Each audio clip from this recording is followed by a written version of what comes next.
This is going to blow your mind. The town of Blackwood Pines had always been shrouded in silence, its towering evergreens shielding it from the wind and the eyes of strangers. To outsiders, it was merely another forgotten blip on the map, its residents cloaked in secrecy, but those who lived there knew better. They knew the stories. They knew the whispers. They knew that some silences carried teeth. Blackwood Pines was founded in the early 1800s, a settlement born out of necessity. The early settlers were drawn to its dense forests and abundant wildlife. Over the years, the town grew, but it never lost its air of mystery. Today, Blackwood Pines stands as a testament to its resilient past and its enigmatic present.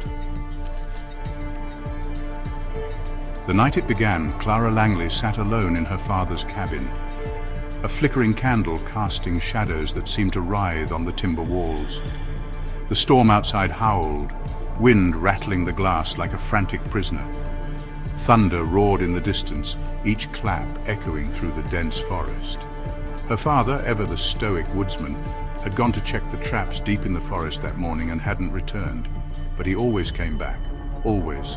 The air inside the cabin was heavy, almost suffocating, and the old cuckoo clock ticked in maddening syncopation with her own heartbeat.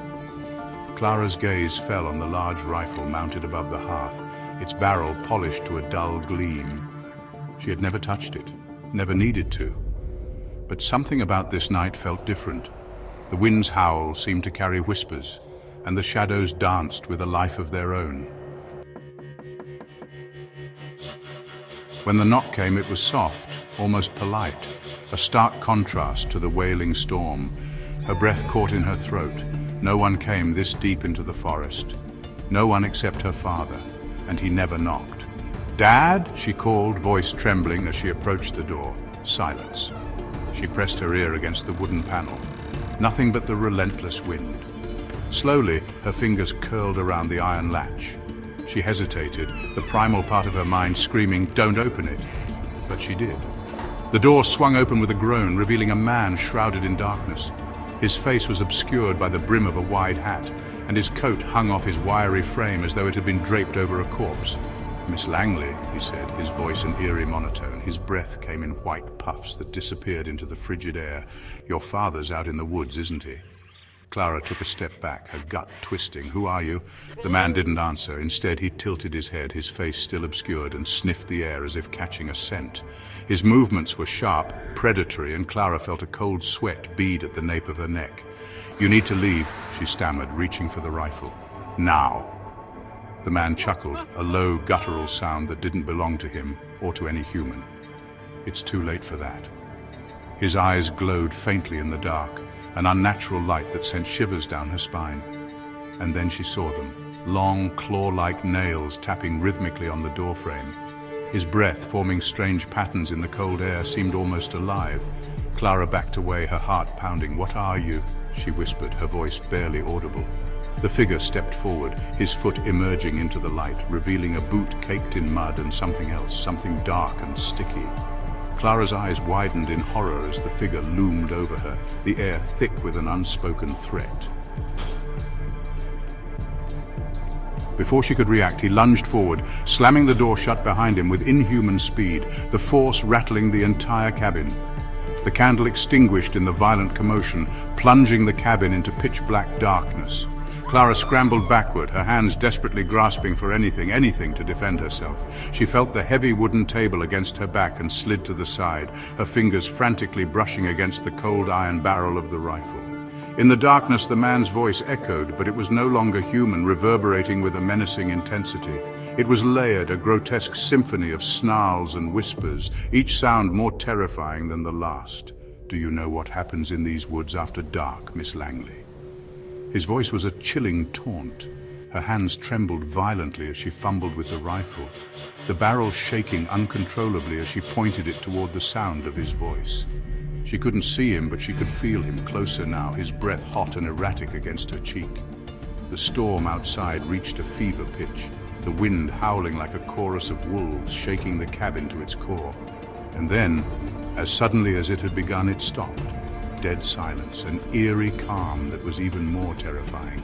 The air felt thick, suffocating, and the temperature plummeted, making her shiver uncontrollably. Clara's breath misted in the darkness as she listened, straining her ears for any sign of movement, and then she heard it, a sound that would haunt her forever. A low, wet growl. Her heart froze. It didn't come from the man, it came from outside. Clara's trembling hands clutched the rifle as the growling grew louder, closer. The sound was joined by others, snarls, scratches, and the unmistakable sound of claws scraping against the wooden porch.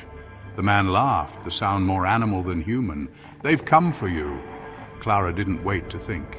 She fired blindly into the darkness, the gun's deafening roar lighting the room for a split second. In that flash she saw him, his face no longer obscured, but twisted, monstrous. His skin was stretched taut over a wolf-like skull, his eyes glowing a sickly yellow. And then the light was gone. The rifle fell silent, and the only sound was Clara's ragged breathing. She didn't know if she had hit him, or if it would even matter if she had. The growling outside had stopped. For a moment she dared to hope. And then the window shattered. Something huge, furred and dripping with shadow, lunged through the glass, its teeth glinting in the moonlight. Clara screamed, raising her arms in a futile attempt to shield herself. The last thing she saw was its eyes, pale, unblinking, and filled with hunger. Its breath was hot and rancid, a mix of decay and blood, and then, mercifully, there was nothing. Gap 3S. Darkness.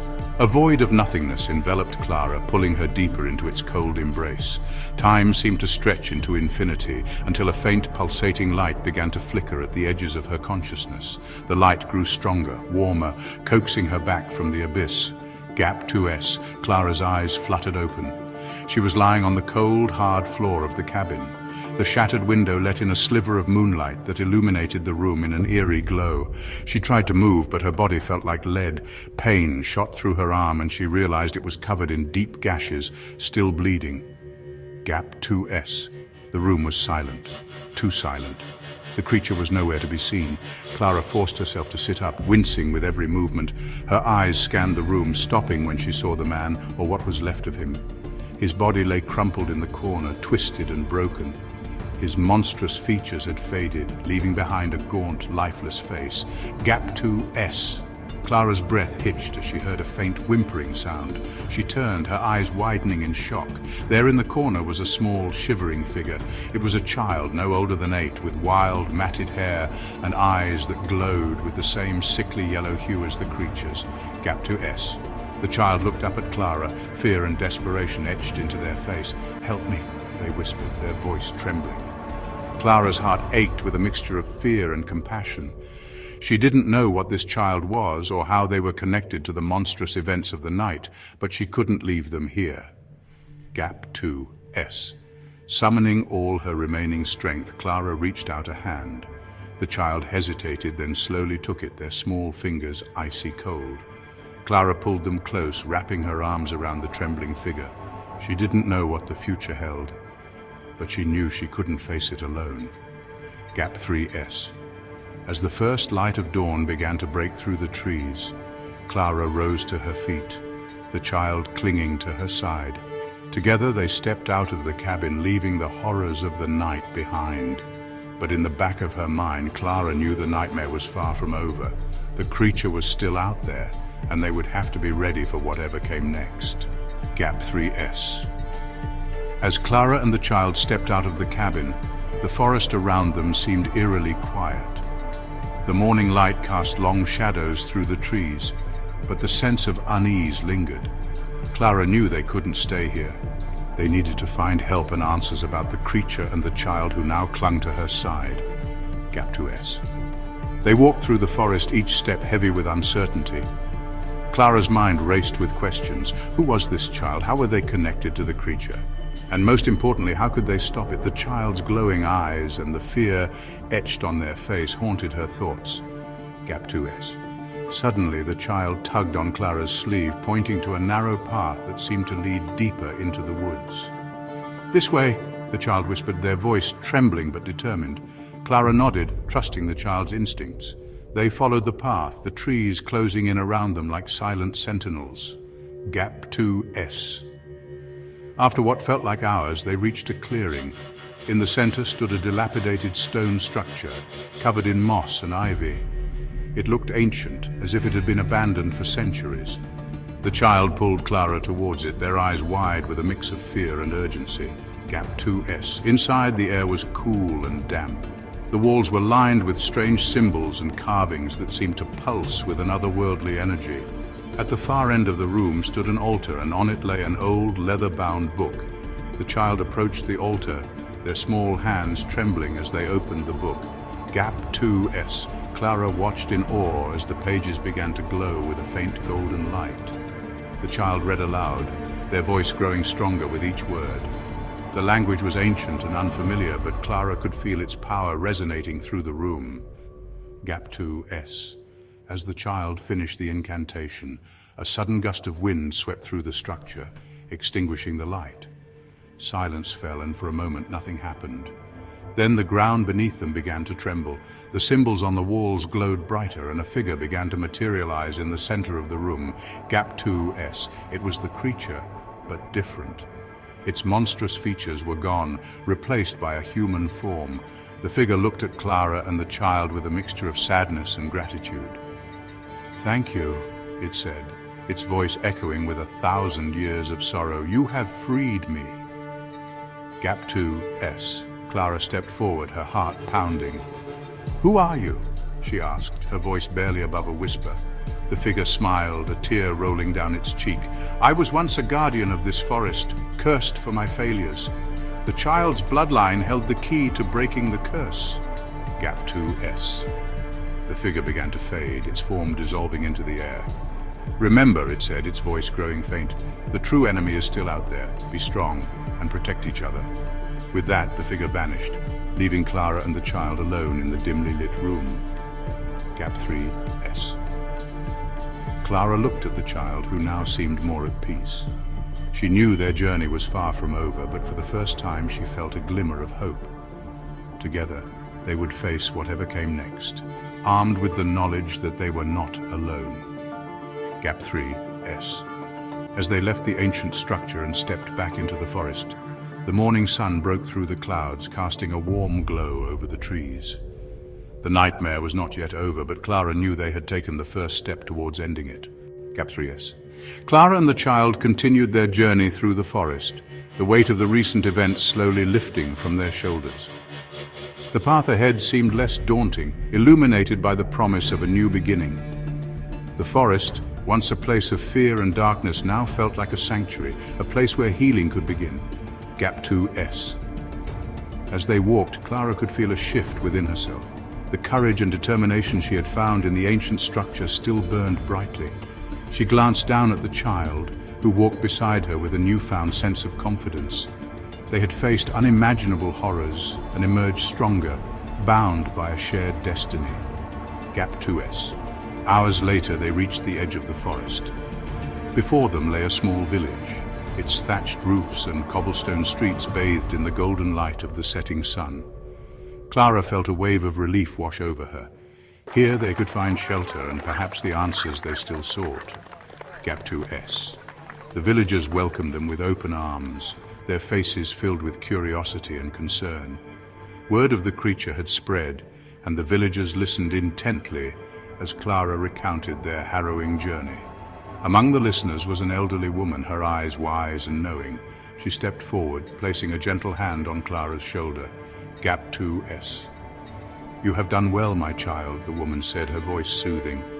"The Forest Guardian's curse was ancient and powerful, but you have broken it. The child's lineage is sacred, and their destiny is intertwined with the fate of this land." Gap 2S. Clara felt a sense of validation, her doubts and fears finally laid to rest. The elderly woman led them to a cozy cottage at the edge of the village, where they could rest and recover. As the days passed, Clara and the child found solace in the simple rhythms of village life. Gap 2S.